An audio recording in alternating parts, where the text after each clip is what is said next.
大家好，春天空气干燥，我们要多给孩子吃这款蔬菜馒头，出锅蓬松，暄软又营养，比面包还好吃，家人都喜欢。首先准备一把菠菜，先把它的根部切掉。立春后的菠菜营养丰富，口感鲜嫩，特别的好吃。全部处理好之后，放入一个大盆中，往里面加入1勺食用碱面，然后再加入多一点的清水，给它清洗一下。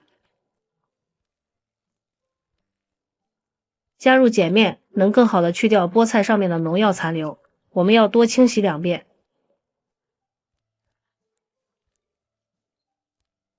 洗干净之后，把它捞出来，直接放入提前烧开的开水锅里，给它焯一下水，这样可以去除菠菜里面的草酸，焯水1分钟左右就可以。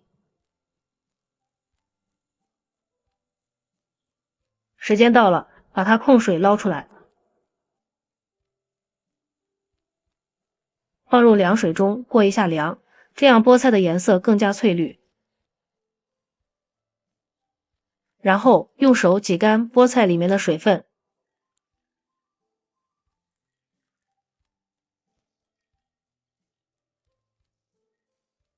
挤好之后放在案板上，把它切碎。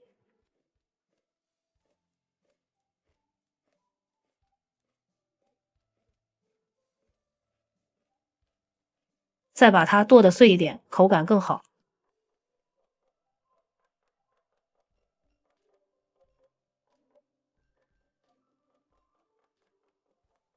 剁好之后，放入一个大碗中，往里面打入2个鸡蛋，加入一点点食盐，入一个底味，先用筷子搅拌均匀。朋友们，视频都看到这里了，如果觉得我的视频对你有帮助，请用您发财的小手给我点个赞吧。制作视频不易，您的每一个点赞和每一个留言都是我前进的动力，感谢您的支持。搅匀后，再加入3克的酵母粉，半勺白糖，促进酵母发酵，再次搅拌均匀，使酵母粉融化。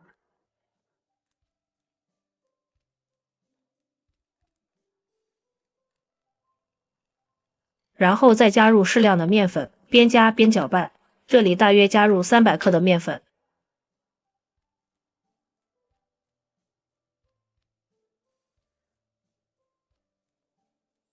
搅拌成像这样的大面絮状，然后下手揉成面团。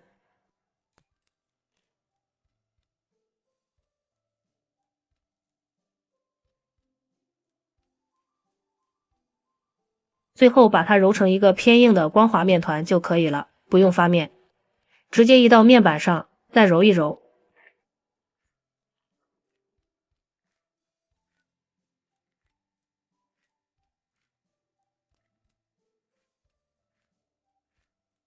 然后再把它搓成长条，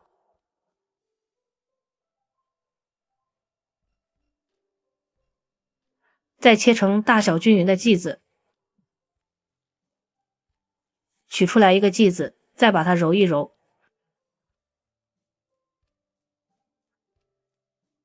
再团圆，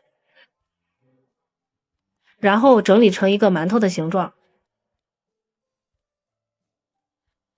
像这样一个菠菜馒头，生坯就做好了。全部做好之后，直接放入蒸锅里，中间留点空隙，留出醒发的空间。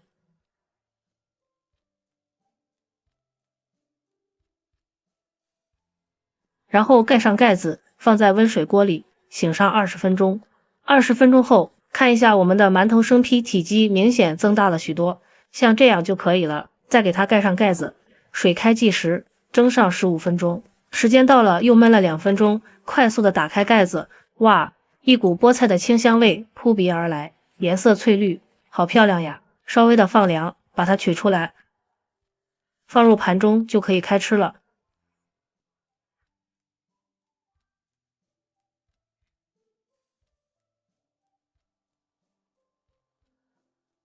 一道好看又好吃的菠菜馒头就制作完成了，蓬松又暄软。掰开看看，里面一层一层的，看着就食欲满满，咬上一口比面包还好吃。里面有鸡蛋，有蔬菜，吃起来营养非常的丰富，比白馒头好吃多了，特别适合老人和孩子食用。做法也是非常的简单，不用长时间发面，一次醒面成功，新手也能做好。喜欢的朋友就赶紧收藏起来试试吧。喜欢我的视频，记得点赞、关注、留言、转发哦，感谢您的支持。点我头像可看到更多美食视频，咱们下期视频再见。